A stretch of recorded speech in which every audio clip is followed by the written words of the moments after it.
নমস্কাৰ এটা বিশেষ কথা লৈ আপোনালোকৰ মাজত আজি 5 মাহ হ'ল জুবিন গাৰ্গৰ ন্যায় বিচাৰি অকল এজন মানুহ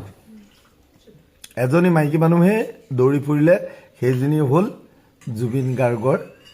মিছেছ আমাৰ বৌ এতিয়া কথা হ'ল জুবিন গাৰ্গৰ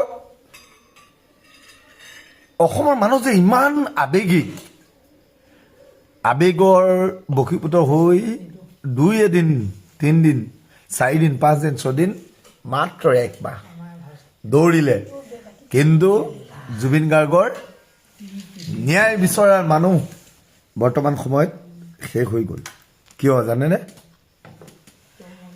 স্বাৰ্থপৰ অসমৰ মানুহ অসমীয়া মানুহ স্বাৰ্থপৰ আবেগিক নহয় স্বাৰ্থ মানে দেখাব লাগে দেখুৱাবৰ কাৰণে মানুহে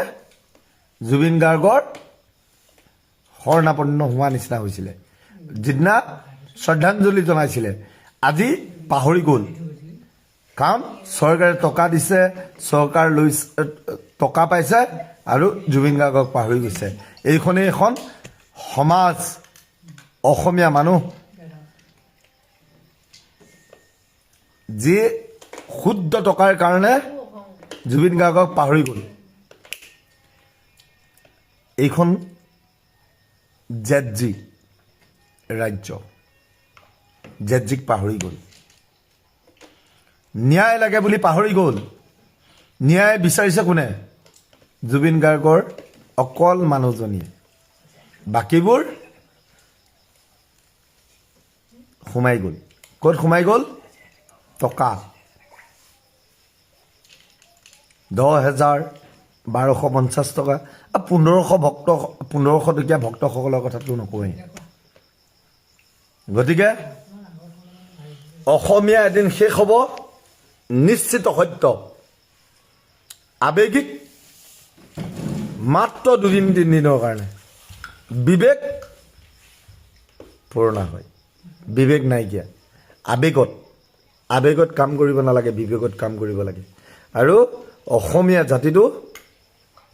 অকল আবেগিক মাত্ৰ পইচাত বিক্ৰী হয় জয় অসম জয় জুবিন দা জাষ্টিছ ফৰ জুবিন গাৰ্গ যিখন দেশত কবিতা লিখি জেললৈ যায় যিখন দেশত জুবিন দাৰ ন্যায় বিচাৰি জেললৈ যায় দেশত দোষী সজাই দিয়ে যিখন দেশত কাৰোবাৰ ন্যায় বিচৰাৰ কাৰণেও কোনোবা জেললৈ যোৱা আমি দেখিছোঁ আৰু সেইখন দেশতেই পাকিস্তানী এজেণ্ট দবদবাই ঘূৰি ফুৰে নীৰৱ নিস্তব্ধ চৰকাৰ মাথো বলকি থাকে পাকিস্তানৰ এজেণ্ট কিন্তু কৰ্মদক্ষতা কি গতিকে মিছা আৰু ভুৱা প্ৰতিশ্ৰুতিয়ে বৰ বেছিদিন চলিব নোৱাৰে টেঙাম বজাৰত এবাৰহে বিক্ৰী হয় ৰাইজে বুজিছে ৰাইজে জানিছে ইমান অকৰাও সেই মানুহবোৰ নহয় যিবোৰ আপুনি পুহি থোৱাৰ দৰে ভাবি থাকিছে